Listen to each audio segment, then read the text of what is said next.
Uhul. A primeirona, hein? Oi, Milene! Quanto tempo!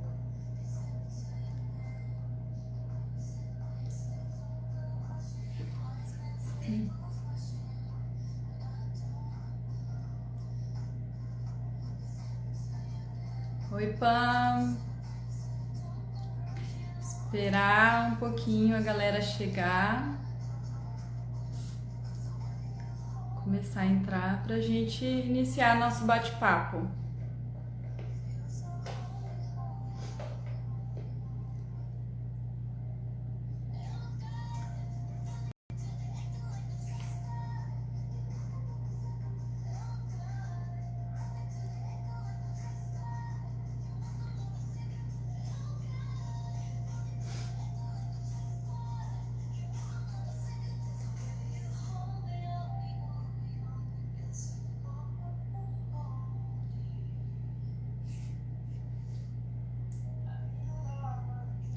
Oi, Rafa!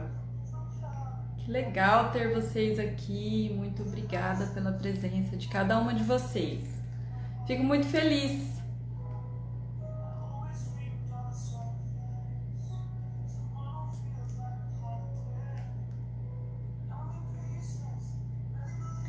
Tiago. Esse é um tema muito importante, viu, gente? Não só para as mulheres, mas para os homens também, porque eles convivem com as mulheres. É importante orientar, né?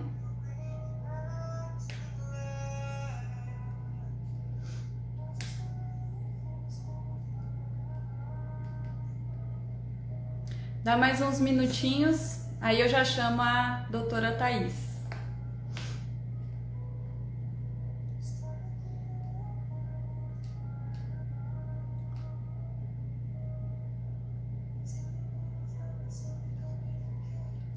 E aí lembrando, gente, que quem tiver perguntas pode ir colocando aí na caixa, né, fazendo as perguntas aí no chat, que depois a gente vai respondendo. Aliás, até no meio do bate-papo a gente consegue respondendo algumas perguntas.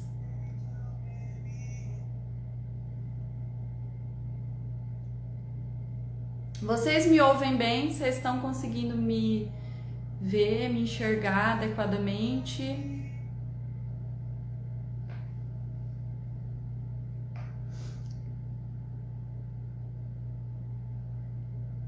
Vamos lá. A doutora Thaís já entrou já. Eu vou dar só mais uns minutinhos, um minutinho, 2 minutinhos, o pessoal entrar e a gente já convida ela, tá?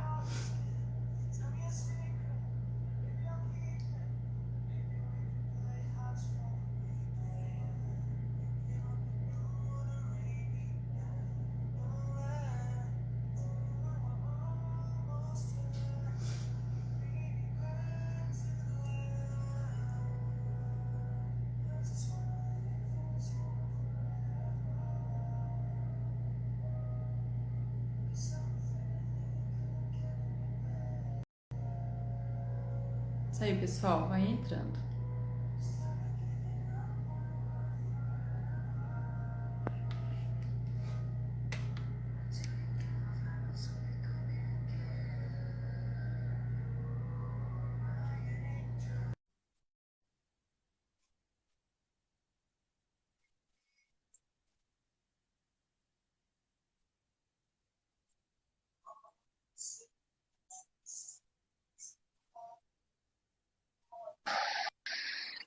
Opa! Estamos entrando.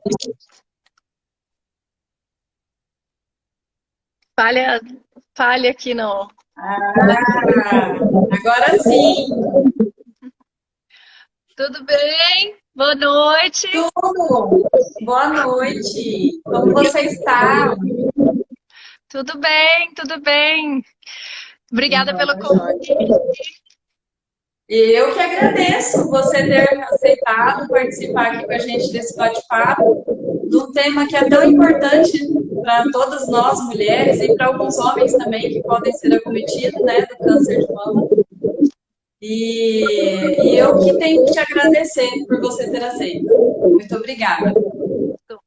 É isso, precisando, estou à disposição. Você sabe sempre, né? Com certeza, parceria é isso, gente.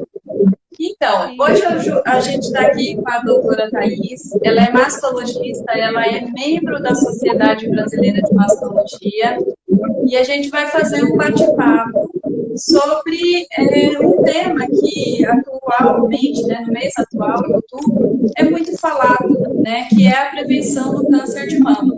Na verdade, é o autocuidado, o nosso tema de hoje é o autocuidado e a detecção precoce do câncer de mama, que é um tema muito importante para nós mulheres. A gente consegue ter excelentes resultados com a detecção precoce, né? Fala um pouquinho para a gente, Thaís, como que é que funciona, enfim, fala para a gente como que é. Sim. Então, primeira coisa que a gente sempre tem que ter em mente é que o câncer, ele não vai desaparecer se a gente fingir que ele não está lá, se a gente tentar ignorar.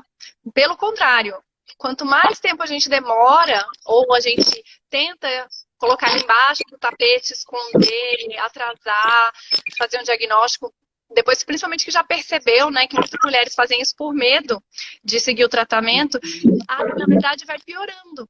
Quanto mais cedo a gente detectar o câncer, mais cedo a gente começar o tratamento, menos invasivo é o tratamento, menos agressivo é o tratamento e muito maior é a chance de cura, inclusive.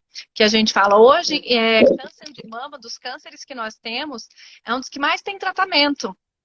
Então, se a gente pensar nisso, quanto mais cedo a gente descobrir, mais opções de tratamento nós temos e menos mutilante e menos invasivo é esse tratamento.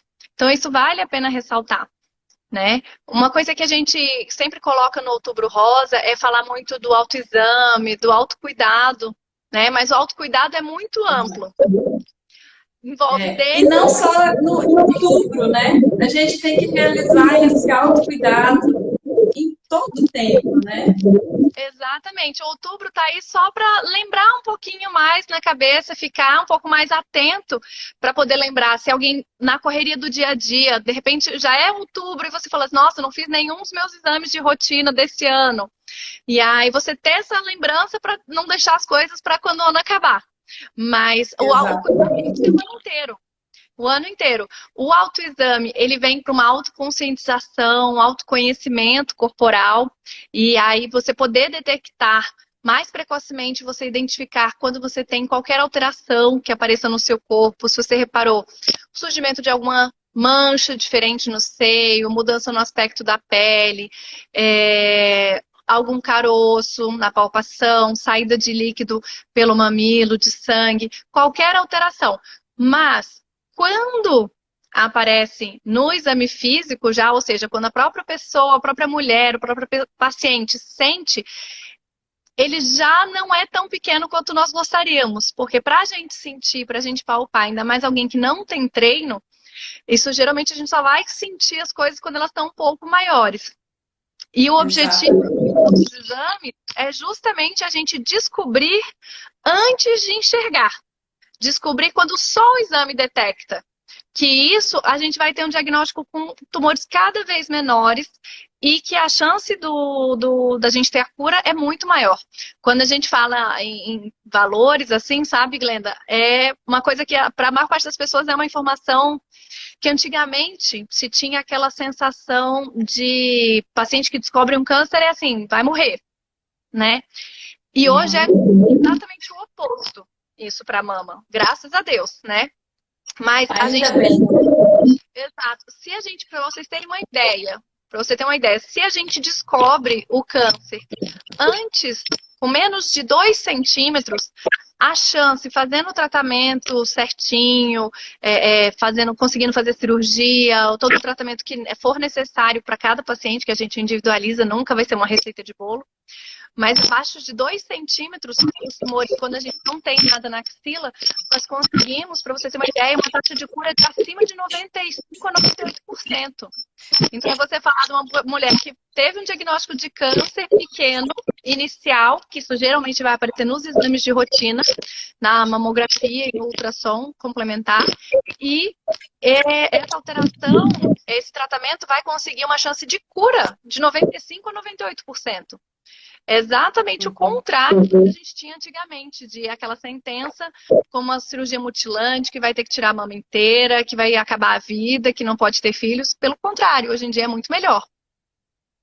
É muito favorável, né? Essa detecção mais precoce, né? Sim, com certeza.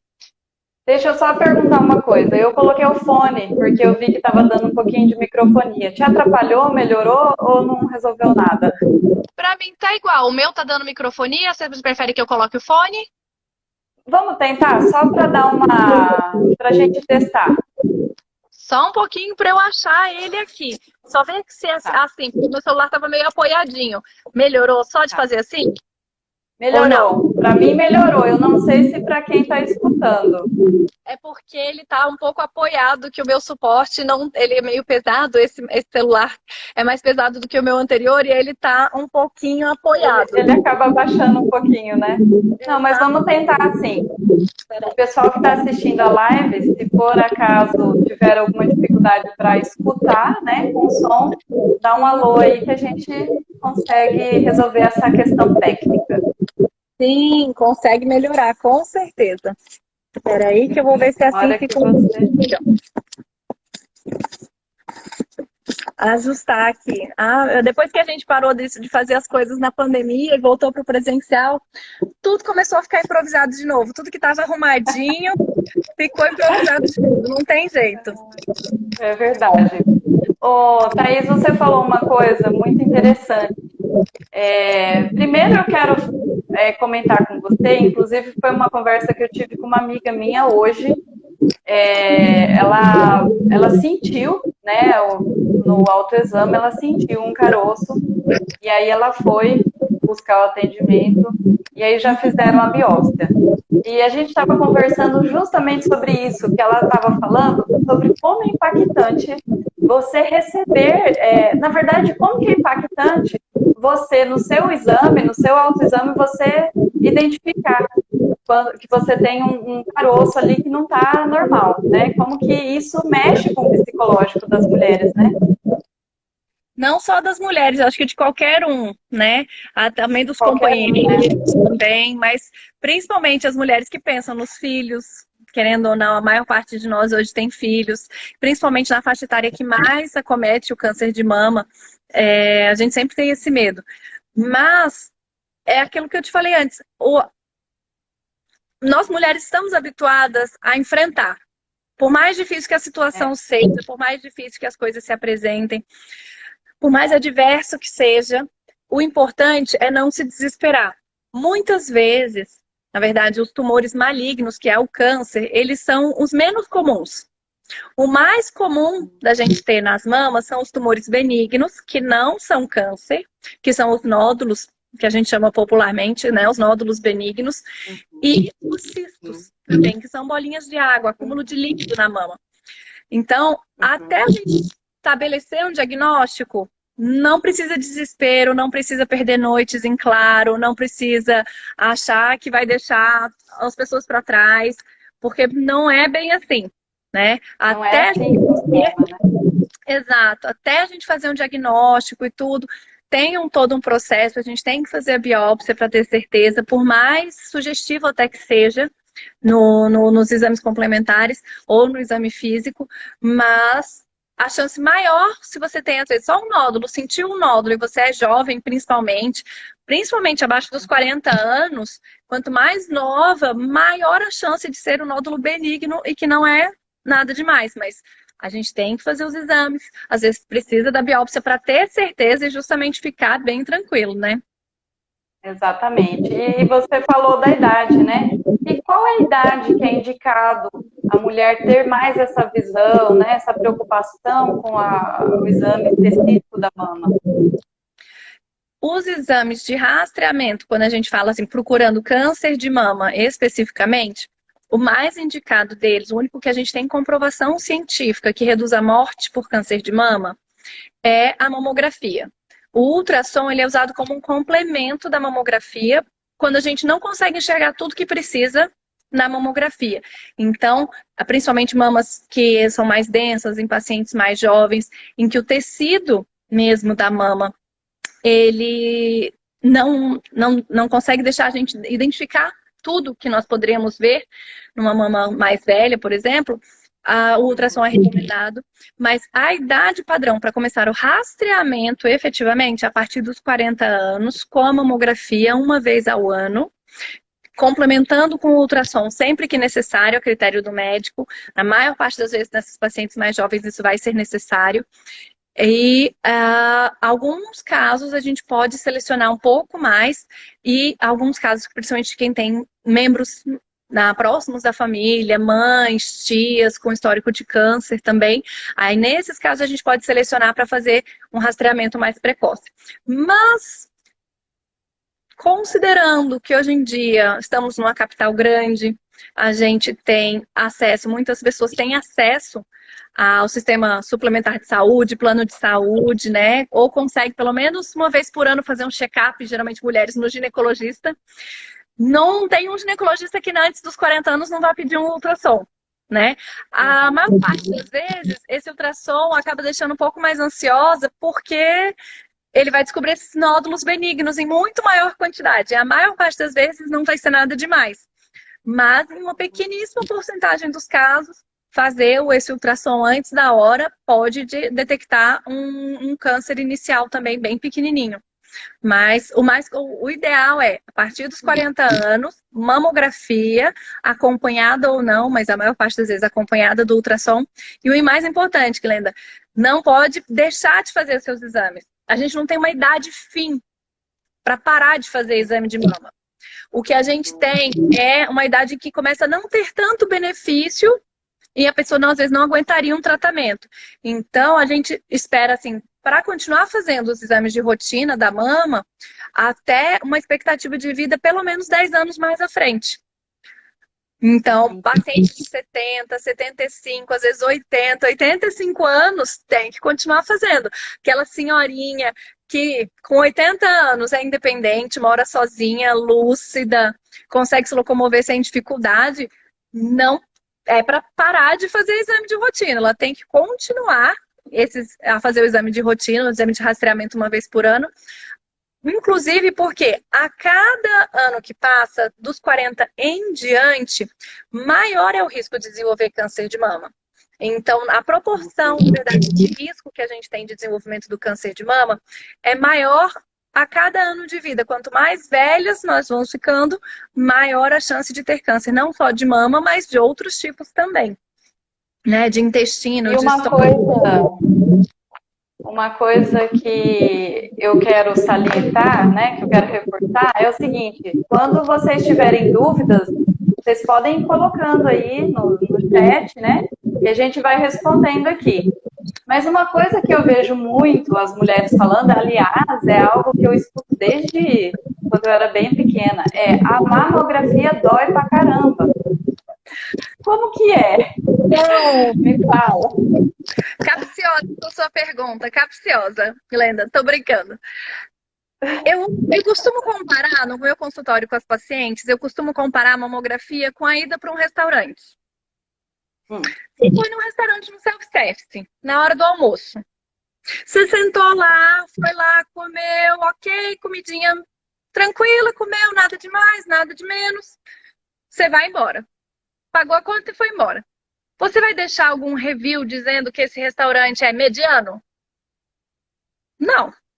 Ninguém vai se dar o trabalho de ir lá e falar assim: eu fui lá, comi, a comida é ok, tanto faz, como tanto fez, tá tudo bem.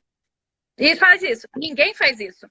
Você só deixa alguma crítica ou só sai falando do restaurante, geralmente, ou se você foi a melhor comida da sua vida, e vamos combinar, exame nunca vai ser o melhor da sua vida, né? Então, assim, exame ginecológico, mamografia, colher sangue. Ninguém gosta de colher sangue, ninguém gosta de fazer os exames. A gente faz porque eles são necessários. E, por outro lado, se você vai num restaurante, você é mal atendido, te incomoda, você passou mal, você foi no restaurante depois, você vomitou tudo, colocou tudo pra fora, teve um desarranjo intestinal, você não vai falar mal do restaurante pra todo mundo? Pra ninguém comer lá? É verdade, a gente acaba opinando, né? Exato. Então, eu comparo a mamografia com isso. É uma coisa muito pessoal. Ela é uma coisa, depende muito da sensibilidade que a nossa mama tem naquele momento e da mama que cada mulher tem. Até porque se a gente for considerar, você é mulher, Glenda, pensando em mais as outras mulheres que estão assistindo a gente, a nossa mama, ela nunca tá igual um dia depois do outro. Não, Tem não. dias que ela de sutiã dói, sem sutiã dói, tomando banho dói, existindo ela incomoda. Imagina se ela já tá doendo sem você fazer nada, você ir lá e ter que apertar e comprimir e apertar o máximo que você conseguir. Óbvio que vai doer mais nesses dias. Se por outro lado você vai fazer a mamografia num dia que a sua mama não está sensível, não está estimulada pelos hormônios, você não está naquela fase principalmente pré-menstrual, que quando a nossa mama fica mais sensível, mais pesada, mais dolorida, tudo isso influencia. E de cada um, tem mulheres que têm mais dor e mais sensibilidade nas mamas e tem outras que têm menos. Isso é uma coisa bem variável. Mas uma dica que eu sempre dou é assim: vai de peito aberto, literalmente, de mente aberta, de peito aberto, né? Porque vai ter a sua experiência. Pode ser que não doa, ou às vezes com algum técnico, alguma experiência para você não seja boa, e às vezes você vai fazer em outro lugar, ou em outro ano, ou em outro momento, e não vai ser tão ruim essa experiência, né? Mas não ficar com esse medo, esse pânico na cabeça de que vai doer necessariamente. Não é o E o melhor. mais importante, não deixar de fazer, né? Porque é algo que vai ser muito benéfico para nós, né? Com certeza. E assim, se sua mama tá sensível naquele dia, remarca o exame. Você vai fazer uma vez no ano, se tiver tudo bem. Uma vez no ano, você consegue separar um dia em que você não esteja incomodada, não esteja no seu período pré-menstrual, não esteja com a sua mama dolorida, já sensibilizada para ir fazer o exame. Então, isso é uma dica bem importante. Eu recomendo, e inclusive é uma recomendação oficial das sociedades, que nós sabemos que a nossa mama costuma estar menos sensível no período pós-menstrual, que é quando ela está menos estimulada pelos hormônios, menos inchada, menos pesada, menos sensível, menos dolorida. Esse período é, considerando o dia da menstruação como o primeiro dia, a gente conta em torno de 7 a 10 dias depois do primeiro dia da menstruação. Esse é um período em que a mama costuma estar menos suscetível à dor, ao desconforto causado pelo exame, né? E a gente sabe, tem tantos outros exames tão desconfortáveis, a colonoscopia, o próprio preventivo que a gente faz desde cedo como mulheres, e a gente sabe que a gente não é um exame agradável, não são exames agradáveis. A colonoscopia é tão desconfortável que ela precisa de anestesia para ser feito, porque acordado nem consegue. Mas são exames necessários, então a gente faz quando precisa. E tem que ter essa conscientização.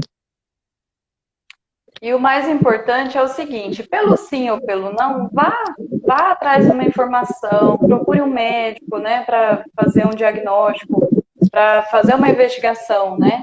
Vou dar um exemplo que aconteceu comigo. Em 2014, se eu não me engano, eu comecei a ter uma dor na lateral aqui do seio, e aquilo estava me incomodando. E me incomodou a certo ponto que eu fiquei um dia, que era aniversário de Campo Grande, né, dia 26 de agosto, a médica que em questão ela estava atendendo, eu fiquei uma tarde inteirinha no consultório dela para investigar, porque realmente aquilo lá estava me incomodando, e eu falei, não, eu não vou deixar, eu vou atrás de saber, vou querer saber se realmente isso daí procede, se não procede, o que eu devo ou não fazer.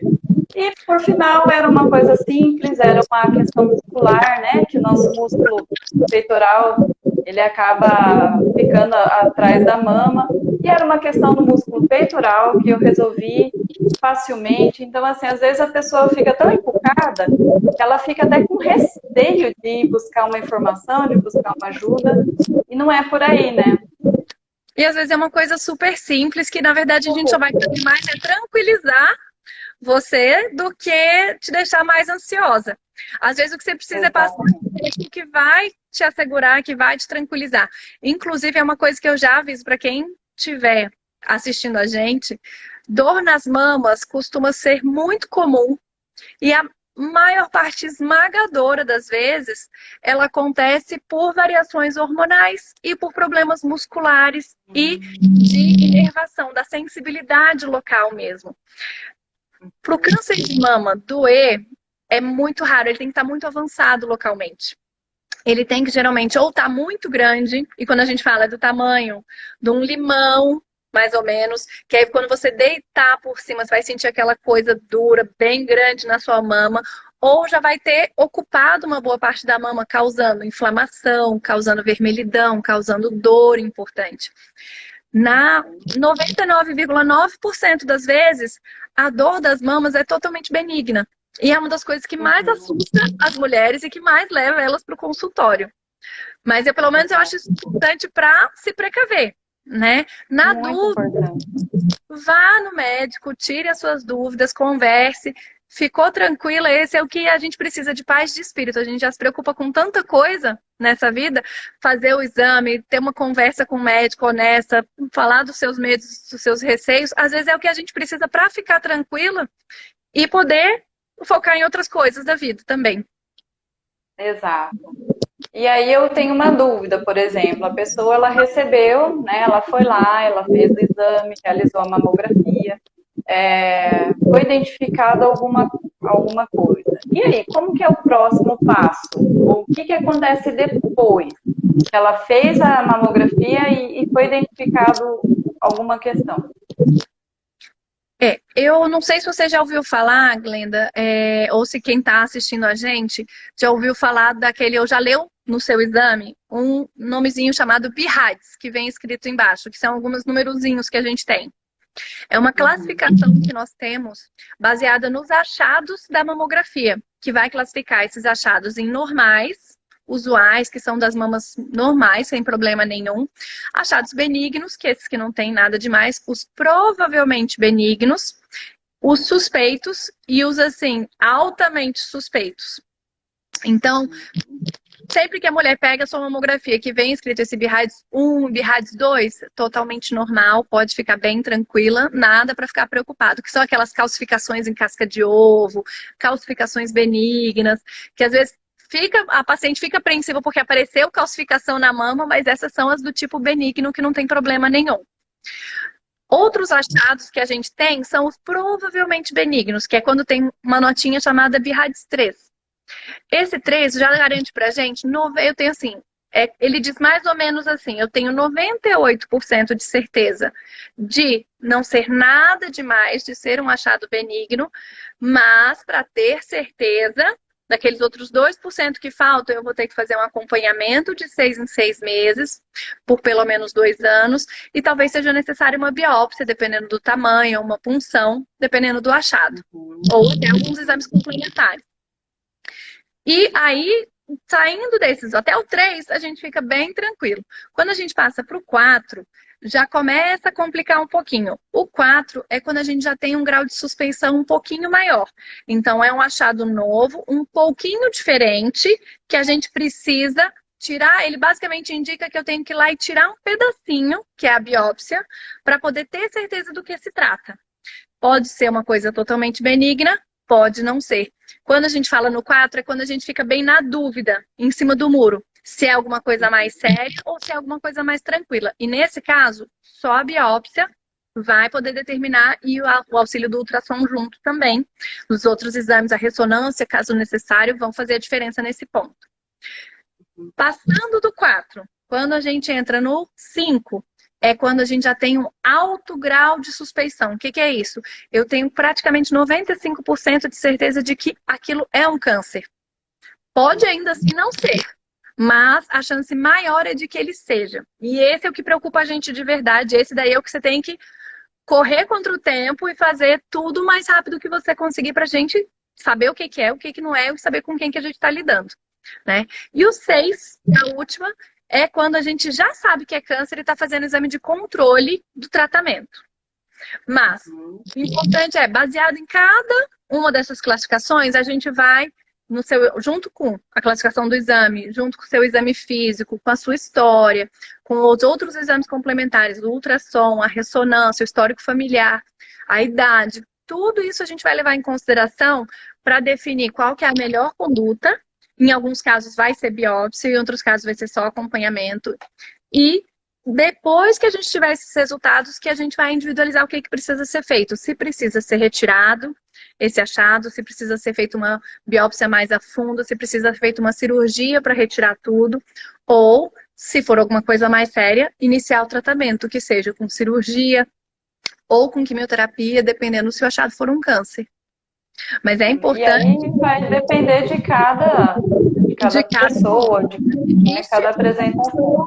Igual a outra, não existe um caso igual ao outro, não existe um tumor igual ao outro. Eu não vou tratar o câncer, eu vou tratar uma pessoa. Então a gente vai cuidar dessa pessoa como um todo. E isso a gente vai a cada pessoa juntando as características do problema, do problema que se apresenta, da patologia que a pessoa tem, junto com como ela é, qual a idade, todos os problemas de saúde associados, para daí a gente definir como que vai ser a conduta e qual vai ser o tratamento necessário. Legal. Nunca vai ser receita de bolo. Exatamente, mas receita de bolo, assim, é difícil, né? Porque hoje em dia, se você tem que individualizar o seu tratamento, né? Você não pode olhar para a pessoa como só um protocolo específico e X. Você tem que ter toda uma visão ampla, né, do seu paciente. É muito importante isso. E é isso. E aí entra o cuidado multidisciplinar que a gente tem, que é quando nós precisamos, inclusive não é só um médico que vai ser o responsável por todo o tratamento, nós temos uma equipe, não só de médicos, mas de fisioterapeutas, de enfermeiro, que vão auxiliar a gente durante todo o tratamento dessas pacientes com câncer. Né? É uma questão até mais complicada a gente poder explicar isso, né? Mas acontece, efetivamente, de cada um ser um diferente do outro, né? Exatamente. Eu ia até entrar com você nessa questão da fisioterapia, né? Da atuação da fisioterapia em mulheres com câncer de mama, né? Que é um trabalho assim fantástico, né? Que eu confesso que não é a minha área de atuação, mas eu tive bastante contato durante a faculdade, né?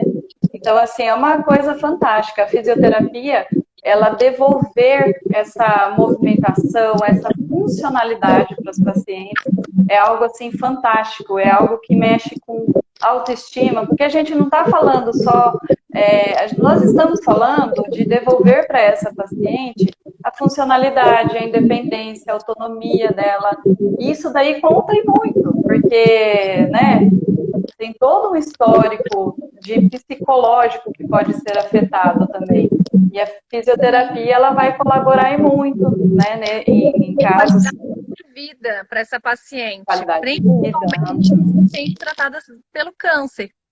Uma das coisas que mais impacta, mais incomoda, é justamente a dor que você teve, que é na região da lateral do tórax, que é aquela região que a gente tem aqui, principalmente embaixo do braço, é a região que a gente tem que fazer, quando tem o tratamento do câncer, um linfonodo de teste, que é uma íngua de teste, para ver se o câncer já saiu da mama e veio para a axila.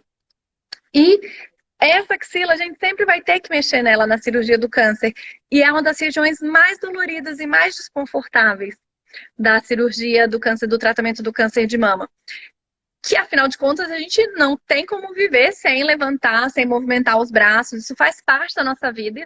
E a gente precisa dessa liberdade, dessa autonomia. Tudo, né? Desde escovar um dente, pentear um cabelo. Sim, é a sua independência, a sua autonomia, é você conseguir mesmo se movimentar adequadamente, conseguir fazer sua higiene pessoal, seu cuidado, não ter dor, né? Conseguir fazer as atividades do dia a dia da sua casa, né? Com a sua família, tudo isso, do seu trabalho. Pegar seu filho no colo, por exemplo, né? Exatamente. E a fisioterapia é essencial, é uma coisa que nós recomendamos, isso do tratamento do câncer de mama particularmente, é uma recomendação necessária para a reabilitação do pós-operatório, tanto para a paciente adquirir mais confiança e reaprendendo os movimentos que ela pode fazer com mais calma, com mais tranquilidade, sem correr o risco de abrir os pontos da cirurgia, mas conseguindo fazer um certo alongamento. E, além disso, para a própria prevenção, de edema do braço causado pelo tratamento, que infelizmente é uma coisa que pode acontecer ainda hoje, bem mais raro do que antigamente com as técnicas que nós temos mais modernas e menos invasivas, mas que pode acontecer ainda com algumas pessoas. E essa é essencial. Eu vou dizer que a fisioterapia de pós-operatório, no caso da mama e principalmente da axila, ela é essencial, faz parte Fundamental. fundamental. Não tem como a gente dizer que não. Sem contar outras coisas também que a fisioterapeuta também faz e que vão ajudar a aliviar, querendo ou não. A tensão que se tem, pode ser feita uma massagem cervical de pós-operatório, fazer uma massagem relaxante, fazer o laser cicatrizante nas feridas à medida que para melhorar o aspecto das cicatrizes, cicatrizar mais rápido, fazer a drenagem linfática mesmo, porque toda região que a gente faz a manipulação cirúrgica ou que tem algum problema, ela fica mais inflamada, mais incomodada, então ela tem uma tendência a reter mais líquido e é necessário a gente estimular essa parte. Tudo isso, além do alívio da própria dor do pós-operatório. Afinal de contas, a gente tem a terapia de eletrochoque, do eletrochoque. Eletroterapia. Desculpa, eletroestimulação transcutânea, melhor dizendo, não é eletrochoque. É que a gente chama de choquinho, né? Popularmente conhecido pelos pacientes como Todo choquinho. mundo chama de choquinho. Mas a estimulação transcutânea, elétrica transcutânea, que ajuda muito a aliviar as dores crônicas, principalmente. E outras técnicas, como a aplicação de kinesiotaping, que ajuda espetacular. Estimula a drenagem linfática, diminui a dor em pacientes que fizeram tratamento e que são submetidos muitas vezes às reconstruções, principalmente do câncer de mama, nas mastectomias. Ajuda de maneira fantástica. Um monte, exatamente. Um monte. E uma questão também que é bem importante é a questão respiratória. Porque quando a gente faz uma cirurgia, a tendência é a gente ficar mais, respirando mais curtinho ali. Então, você trabalhar a questão respiratória dessa paciente também é muito benéfico. A gente vê bastante resultado. Sim, inclusive a fisioterapia no pós-operatório imediato, ela é primordial, ela é essencial, porque muitas vezes a manipulação dessa região, ela traz muita dor. E essa dor acaba fazendo com que a gente tente se movimentar cada vez menos. É quase quando você quebra um braço. Quanto menos você deixar o braço mais engessado ficar, você acha que vai ficar melhor. Mas sempre que você passou 3 meses com aquele gesso no braço, quando você tira, ele tá mais fino, ele tá atrofiado, ele tá fraco, ele não tá bom. A mesma coisa vale para a mama e para os membros superiores de maneira geral, para o tórax. Quanto menos a gente se movimenta, mais difícil as coisas vão ficando depois de resolver. Então, vai diminuindo a mobilidade, vai diminuindo a expansibilidade, a movimentação, e com isso a gente fica mais restrito, com mais dores crônicas, com piora da qualidade de vida. Isso vale para tudo no autocuidado da vida, né? Exatamente, porque aí, querendo ou não, nessa posição de defesa, né, que a pessoa acaba, porque ao sentir dor, ela vai tentar recompensar de alguma forma, e aí ela vai poder ficar mais encurvada, e querendo ou não, se ela continuar com isso, ela vai causar uma deformidade nessa estrutura, né, porque ela vai mudar a estrutura, a biomecânica, vamos dizer assim. Então, é ruim para ela. Sim, vai gerar dores em outros lugares. Você vai tentar mascarar um problema e acabar acarretando em outro mais lá na frente. Dores, deformidades, né, compensações, e acaba a lista se estende aí. A lista se estende. E aí entra o nosso autocuidado. Uma das coisas, a gente falou muito de tratamento e tudo até agora, mas que a gente sempre tem que pensar que o autocuidado, ele não é só para o paciente que fez tratamento. Ele é importante no nosso dia. É essencial. A gente se amar, se olhar, se cuidar, se tocar. Ser gratos.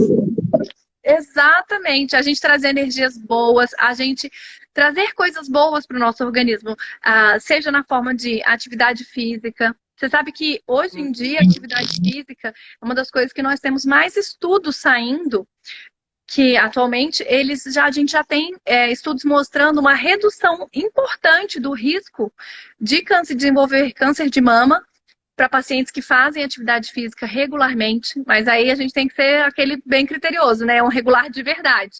Então, pelo menos 150 minutos de atividade por semana, idealmente meia hora de exercício, no mínimo 5 vezes por semana. A gente sabe que é difícil encaixar isso na rotina corrida que a gente tem. Mas com tantos atributos. Mas quanto mais a gente consegue isso, não vai melhorar só, não vai só ser diminuição do risco de câncer de mama. A gente melhora a nossa qualidade de vida, a diminuição das dores crônicas, a gente melhora o nosso sono, a gente tem uma tendência a ter mais bom humor, enfrentar as dificuldades da vida de maneira mais leve, a gente aumenta a nossa resiliência. Então, tudo isso é impactado por isso. E não só a atividade física, como também a alimentação saudável, né? Eu acho que a Glenda caiu. Pelo menos pra mim. Eu caí? Ou fui eu que caí? Aqui.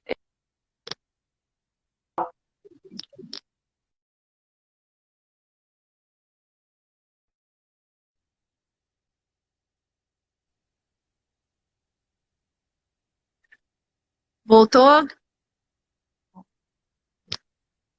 Eu consigo te ver. Eu também. Alguém Você que deu uma... mim. Você voltou normal. Acho que tinha ficado um pouquinho instável. Fui eu ou se foi você?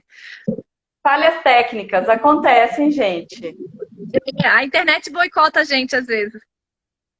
Ah, fazer o quê, né? A gente vai assim mesmo, uai.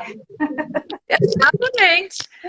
Mas então, a gente os próprios hábitos de vida saudáveis, de maneira geral, alimentação, a gente evitar alimentos embutidos, alimentos com muitos conservantes, industrializados. Faz toda a diferença, não só para prevenir câncer de mama, mas para prevenir câncer de estômago, câncer de intestino, outros tipos de câncer, de maneira geral. Aumenta a nossa longevidade, diminui os problemas tipo gastrite, a intolerâncias alimentares, inflamações intestinais, né? Tem muita... Você sabe que hoje até veio a calhar. Hoje nós tivemos uma aula no pessoal do mestrado. Aí estava falando que a Glenda estava turva, mas eu acho que já normalizou, né? Aham, normalizou. Eu acho que foi só uma travadinha momentânea. Então, voltando. Na aula que nós tivemos hoje do mestrado, a gente conversou sobre a questão da epigenética, né? Então, você tem lá a questão de DNA, mas o que vai ser altamente determinante na sua qualidade de vida ou de desenvolver certas doenças, na verdade, é o que você faz. É como você se alimenta, se você se exercita, como que você encara a vida, tudo isso tem a ver. Então, assim, tem a questão da genética, ela tá lá, a gente tem que respeitar. Mas a epigenética, os seus hábitos de vida, é que serão determinantes para você desenvolver ou não determinadas doenças, por exemplo, né? Isso é muito interessante. Foi algo que nós conversamos hoje à tarde na aula. Pois é, quando a gente fala em câncer de mama, nós temos os fatores que nós conseguimos modificar e aqueles que nós não conseguimos. A família que a gente nasceu, a gente não consegue modificar. Então, o histórico familiar, se tem alguma suspeita de mutação genética, se tem um histórico familiar que tem vários parentes de primeiro e de segundo grau com histórico de câncer de mama ou de ovário, intestino, pâncreas, estômago, entre outros, a gente tem que ficar mais atento. A idade com que nós menstruamos, a gente não consegue determinar. A idade com que a gente entra na menopausa, a gente não consegue determinar. E esses são fatores que a gente não consegue modificar, mas a gente consegue modificar muitos outros, como, por exemplo, a alimentação saudável, se manter num peso adequado, sem excesso de peso, porque o excesso de peso, principalmente no pós-menopausa, ele é associado com o aumento do risco de câncer de mama, porque a nossa gordura, ela converte alguns hormônios, ela produz alguns hormônios que estimulam a mama além do que deveria, o uso de reposição hormonal, amamentar ou não, ter filhos ou não, tudo isso impacta a gente escolher fumar ou não, né, o tabagismo ou não, o consumo de bebida alcoólica ou não. tudo isso influencia, hábito de atividade física diária ou não. Tudo isso são coisas que a gente consegue modificar. Então, fazer tudo bonitinho também não vai... O próprio gerenciamento do estresse, né? Porque as pessoas só falam, eu tô estressado, mas elas esquecem que, aprofundando um pouquinho mais em fisiologia, quando a pessoa é muito estressada o tempo todo, ela eleva muito o nível de cortisol no organismo, né?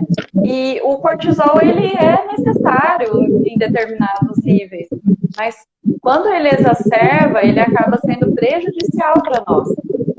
E isso daí acaba acarretando em várias outras questões, né?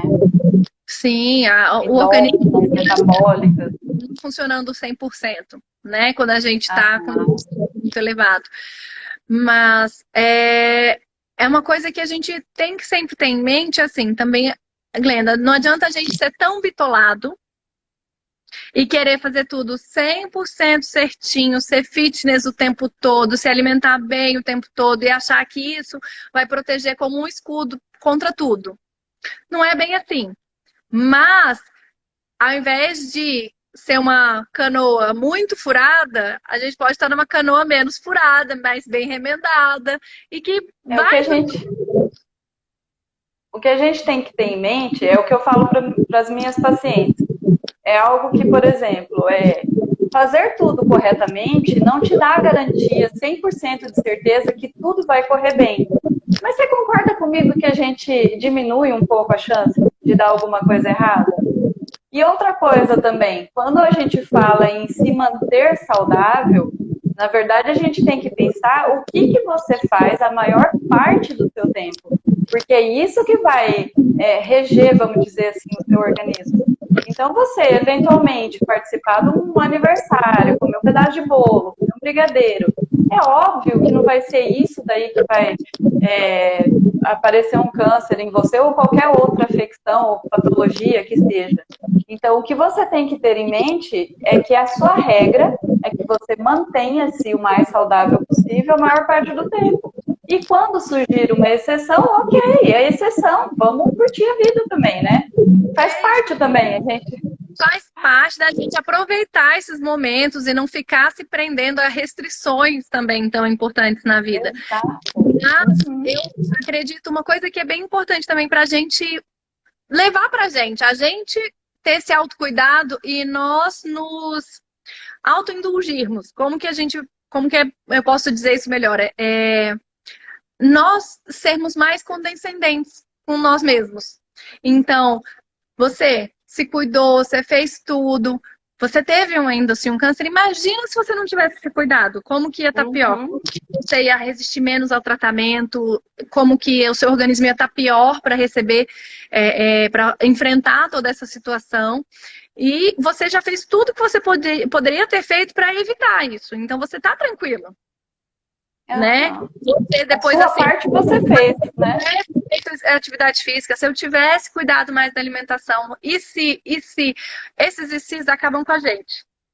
Então, e é bem importante a gente cuidar dessa qualidade de vida durante o tratamento e pós-tratamento.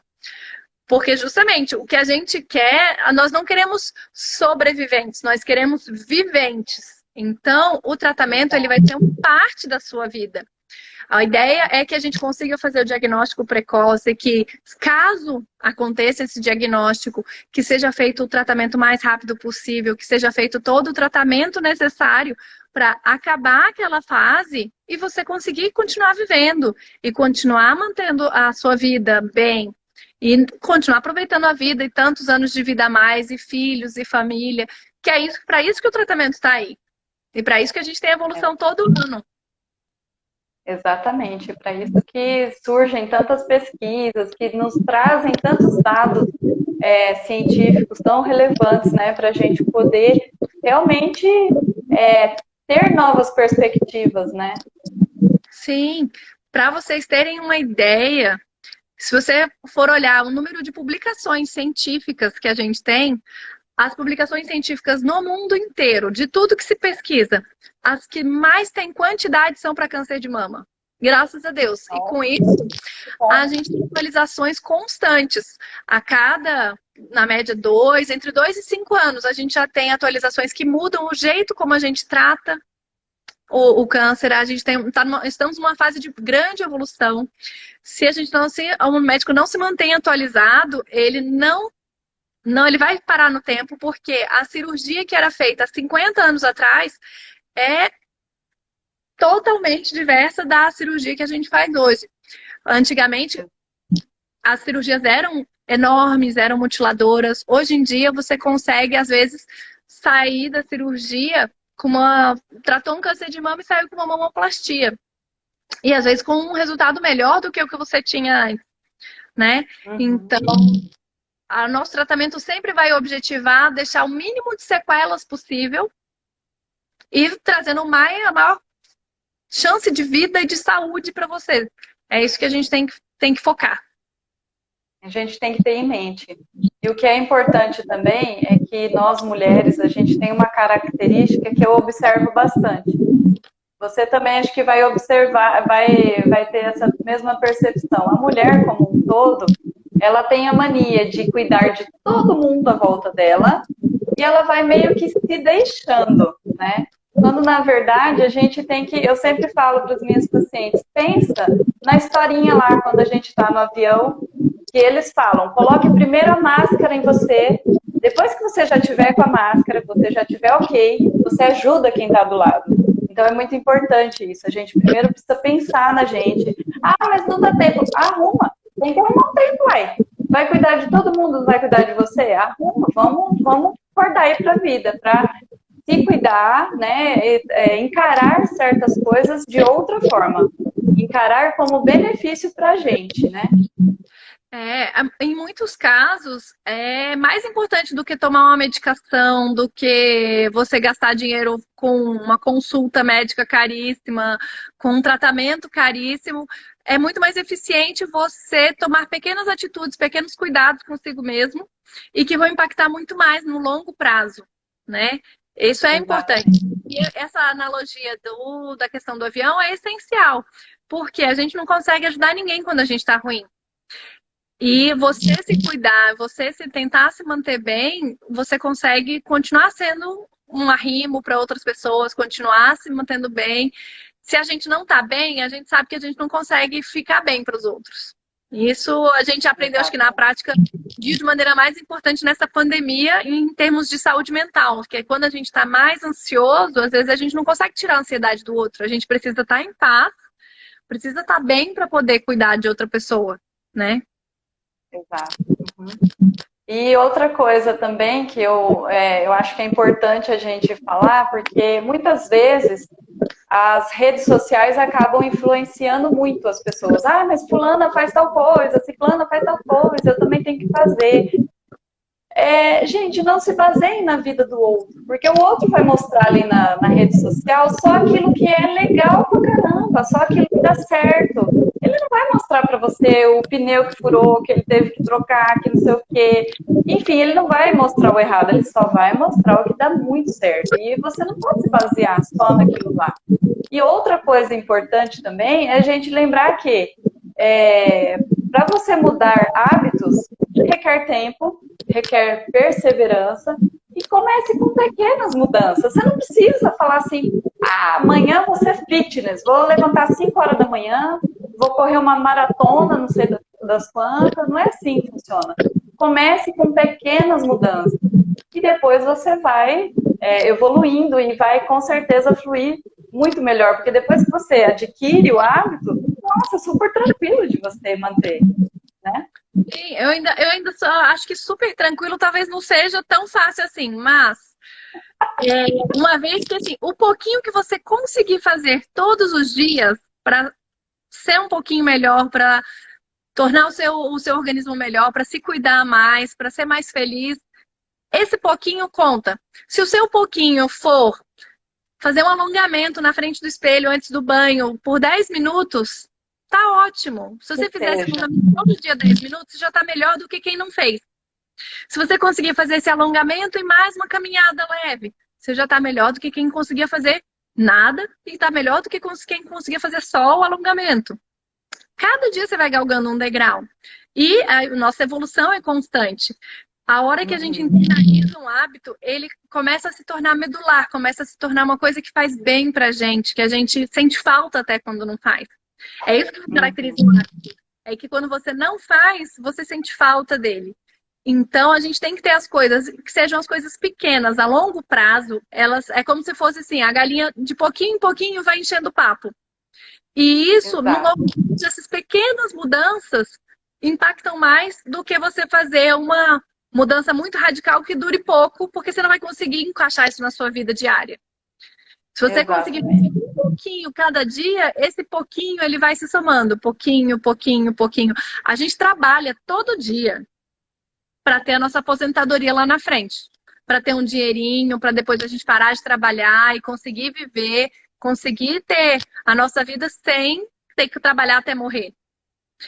Agora, a nossa qualidade de vida, a nossa saúde, a gente precisa também fazer a nossa aposentadoria em saúde. Então, todo dia a gente tem que encarar da mesma forma, né? Exatamente, tem que pensar da mesma forma. Todo dia você tem que ir lá e trabalhar um pouquinho na sua aposentadoria em saúde.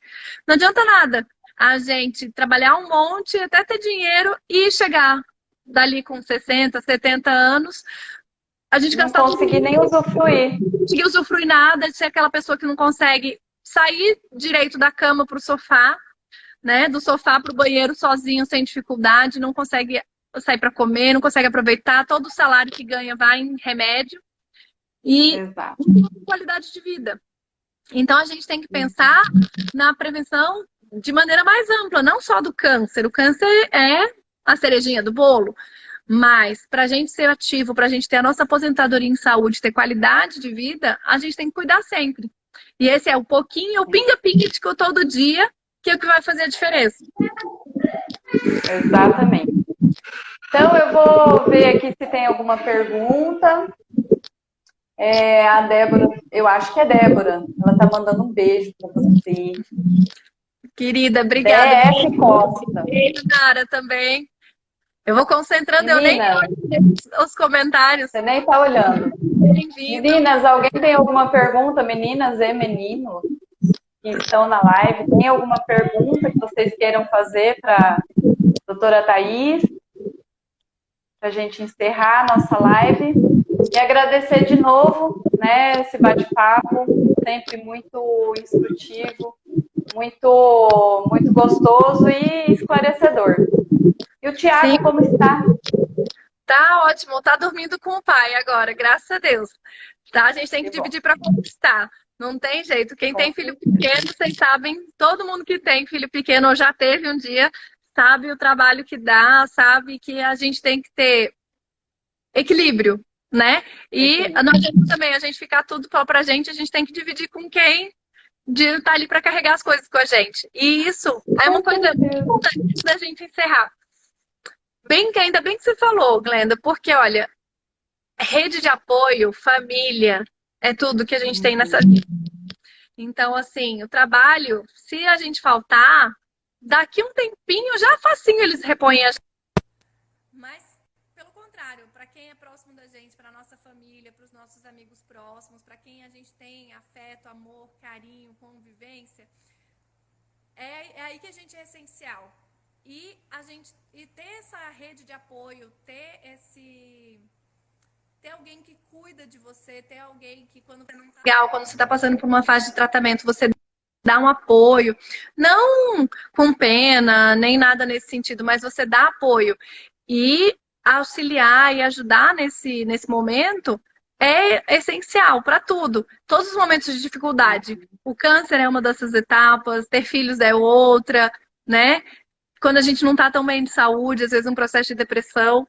Então, apoiar e usar as pessoas que gostam da gente, que estão ali junto com a gente, para tirar a força delas, para seguir em frente, faz muita diferença. É muito importante mesmo. Apoiado, a gente vai muito mais longe do que sozinho. Exatamente. Né? Gente, é muito, nossa, é fundamental, né? A gente ter essa rede de apoio, igual você falou, para tudo. Mas, enfim, acredito que ninguém tem nenhuma pergunta. E é isso. Adorei nosso bate-papo. A gente precisa fazer outros temas, né? Vamos ver aí, vamos colocar com mais frequência para a gente começar a trazer informação também, através Sim, dos se alguém nossos tiver alguma canais. dúvida depois, pode mandar no direct, tá? Não tem problema. Porque às vezes as coisas surgem depois, às vezes não quer se manifestar, não tem problema nenhum. Estou à disposição. E outra Muito coisa também, sigam ela no Instagram para ter acesso às informações, né? Ela traz conteúdo para vocês. Fala o seu Instagram para o pessoal, para eles já seguirem você também. sim, é doutora.thais.masto.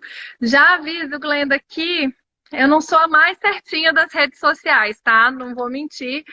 Essa vida corrida, eu sou muito mais ao vivo ou conversando do que postando coisa na rede social. Mas, na medida do Sim. possível, a gente tenta sempre conscientizar e tenta colocar um pouquinho para poder trazer informação, para poder ajudar um pouco, te esclarecer qualquer alguma dúvida de alguém. Estou à disposição. Obrigada pelo convite, viu, Glenda? Sempre um prazer. E você é uma excelente profissional, muito querida. Você sabe, eu confio plenamente de fazer as coisas, né? Tanto que eu sou sua paciente também, né? E isso, a gente vai seguindo e vai sendo feliz e vai se cuidando. Todo dia um pouquinho a gente se cuida. Com certeza. E é um degrauzinho por vez. A gente vai chegando aí, atingindo. Ó, a Zane está falando, eu concordo. Ó, a Thaís, só para vocês saberem, a Thaís é lá de Brasília, né, Thaís?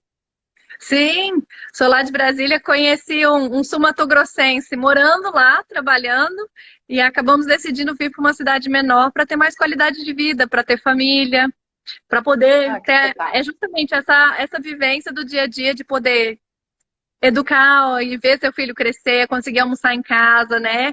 Coexistir com a família, isso faz muita diferença. Com certeza. Faz toda a diferença. Uhum.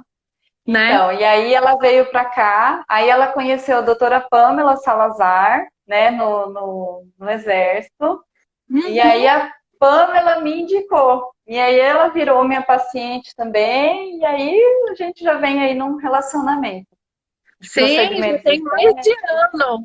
Tô precisando até marcar de novo. Que a gente às vezes tá na vida corrida e fala assim, não dá, não dá, não dá, tem que arranjar um tempinho pra gente também.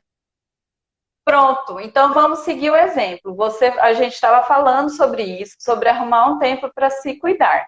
Então agora você vai arrumar um tempinho, vem aqui e a gente vai fazer uma postagem. Olha aqui, a doutora Thaís veio.